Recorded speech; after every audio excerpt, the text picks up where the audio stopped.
ಯುದ್ಧದ ಸಂದರ್ಭದಲ್ಲಿ ಸಾರ್ವಜನಿಕರಿಗೆ ಮಾಹಿತಿಯನ್ನು ಕೊಡುವ ನಿಟ್ಟಿನಲ್ಲಿ ಇವತ್ತು ರಾಜಾಜಿನಗರ ಅಗ್ನಿಶಾಮಕ ದಳದಲ್ಲಿ ಸಿವಿಲ್ ಡಿಫೆನ್ಸ್ ಸೈರನ್ ಅನ್ನು ಹಾಕೋದ್ರ ಮೂಲಕ ಜನರಿಗೂ ಕೂಡ ಒಂದು ರೀತಿಯಂತ ಡ್ರಿಲ್, ತಾವು ಕೂಡ ಡ್ರಿಲ್ ಅನ್ನು ಅಂದ್ರೆ ಅಗ್ನಿಶಾಮಕ ಸಿಬ್ಬಂದಿಯವರು ಕೂಡ ಡ್ರಿಲ್ ಮಾಡೋದ್ರ ಜೊತೆಗೆ ಸಾರ್ವಜನಿಕರಿಗೂ ಕೂಡ ಈ ತರದ ಒಂದು ಸಂದೇಶವನ್ನು ನೀಡುವಂತಹ ಕಾರ್ಯವನ್ನು ಮಾಡಿದ್ರು. ಅಂದ್ರೆ ಇಂತಹ ಸಂದರ್ಭದಲ್ಲಿ ಯುದ್ಧ ನಡೆಯುವಂತಹ ಸಂದರ್ಭದಲ್ಲಿ ಸಾರ್ವಜನಿಕರಿಗೆ ಒಂದಿಷ್ಟು ಮಾಹಿತಿಗಳನ್ನು ಕೊಡಬೇಕು. ಜೊತೆಗೆ ಈಗಾಗಲೇ ಆರ್ಮಿ ಆಗಿರ್ಬೋದು, ಸಿವಿಲ್ ಡಿಫೆನ್ಸ್ ಫೋರ್ಸ್ ಮತ್ತು ಸರ್ಕಾರಗಳು ಕೊಡುವಂತಹ ಸಾರ್ವಜನಿಕ ಸೂಚನಾ ಪ್ರಕಟಣೆಗಳನ್ನ ಯಾವ ಸಮಯದಲ್ಲಿ ಫಾಲೋ ಮಾಡಬೇಕು, ಸೈರನ್ ಬಂದಂಥ ಸಮಯದಲ್ಲಿ ಜನರು ಏನು ಮಾಡಬೇಕು, ಏನೇನೆಲ್ಲ ಎಚ್ಚರಿಕಾ ಕ್ರಮಗಳನ್ನು ವಹಿಸಬೇಕು ಅನ್ನೋಂಥ ನಿಟ್ಟಿನಲ್ಲಿ ನಡೆಯುವಂತಹ ಈ ಒಂದು ಸಿವಿಲ್ ಡಿಫೆನ್ಸ್ ಸೈರನ್ ಏನಿದೆ, ಈ ಸೈರನ್ ಹಾಕಿದ ತಕ್ಷಣಕ್ಕೆ ಸರೌಂಡಿಂಗ್ ವ್ಯಾಪ್ತಿಯ 2 ಕಿಲೋಮೀಟರ್ ವ್ಯಾಪ್ತಿಯಲ್ಲಿ ಜನರು ಯಾವ ರೀತಿಗೆ ಅಲರ್ಟ್ ಆಗಬೇಕು, ತಮ್ಮ ಮನೆಯಲ್ಲಿ ಆಗಿರ್ಬೋದು, ಹೊರಭಾಗಗಳಲ್ಲಿ ಆಗಿರ್ಬೋದು, ರಸ್ತೆಗಳಲ್ಲಾಗಿರ್ಬೋದು, ಜನ ಏನೇನೆಲ್ಲ ಎಚ್ಚರಿಕೆಯನ್ನು ವಹಿಸಬೇಕು, ಈಗಾಗಲೇ ಸರ್ಕಾರಗಳು ಕೊಟ್ಟಿರುವಂಥ ಮಾರ್ಗಸೂಚಿಗಳನ್ನು ಫಾಲೋ ಮಾಡಬೇಕು.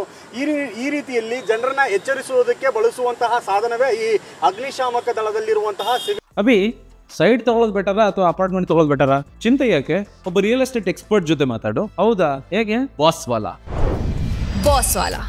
B the boss. Civil defence siren ಇದನ್ನ ಲಾಂಗ್ ಅಂದ್ರೆ 2 ರಿಂದ 3 ನಿಮಿಷಗಳ ಕಾಲ ಜನರಿಗೆ ಅಲರ್ಟ್ ಅನ್ನು ಕೊಡೋದಕ್ಕೆ ಬಳಸಲಾಗುತ್ತೆ. ಈ ಒಂದು ರಾಜಾಜಿನಗರದ ಅಗ್ನಿಶಾಮಕ ದಳದಲ್ಲಿ ಇವತ್ತು ಹಾಕಿರುವ ಸೈರನ್ಗೆ ಜನರು ಕೂಡ ಒಂದಿಷ್ಟು ಕುತೂಹಲದಿಂದ ನೋಡ್ತಾ ಇದ್ದಾರೆ. ಯಾಕಂದ್ರೆ ಏನಿದು ಸೈರನ್ ದೊಡ್ಡ ಮಟ್ಟದಲ್ಲಿ ಕೇಳಿ ಬಂದಿದೆ, ಏನಾದರೂ ಸಮಸ್ಯೆಗಳಾಯ್ತಾ, ಏನಾಗ್ತಾ ಇದೆ, ಎಲ್ಲಿ ಸಮಸ್ಯೆಗಳು ಕೇಳಿ ಬರ್ತಾ ಇದೆ, ಈ ನಿಟ್ಟಿನಲ್ಲಿ ಜನರು ಕೂಡ ಅಲರ್ಟ್ ಆಗ್ತಾರೆ. ತಾವು ಕೈಗೊಳ್ಳಬೇಕಾಗಿರುವಂತಹ ಎಚ್ಚರಿಕೆಗಳು, ಸ್ವಯಂ ಡಿಫೆನ್ಸ್ ಅನ್ನು ಮಾಡ್ಕೊಳ್ಳುವಂಥದ್ದು, ತಮ್ಮ ಆತ್ಮ ರಕ್ಷಣೆಗಾಗಿ ಏನೇನೆಲ್ಲ ಮಾಡಬೇಕು ಅನ್ನೋಂತಹ ಸೂಚನೆಗಳನ್ನು ಕೂಡ ಫಾಲೋ ಮಾಡೋದಕ್ಕೆ ಈ ಒಂದು ಸೂಚನೆಯನ್ನು ಕೊಡ್ತಾರೆ. ಸದ್ಯಕ್ಕೆ ಸಿವಿಲ್ ಡಿಫೆನ್ಸ್ 2 ಮಾದರಿಯಲ್ಲಿ ಕೊಡುವಂಥದ್ದು, ಒಂದು ಸೈರನ್ ಮೂಲಕ, ಮತ್ತೊಂದು ವಿದ್ಯುತ್ತನ್ನು ತೆಗೆಯುವ ಮೂಲಕ.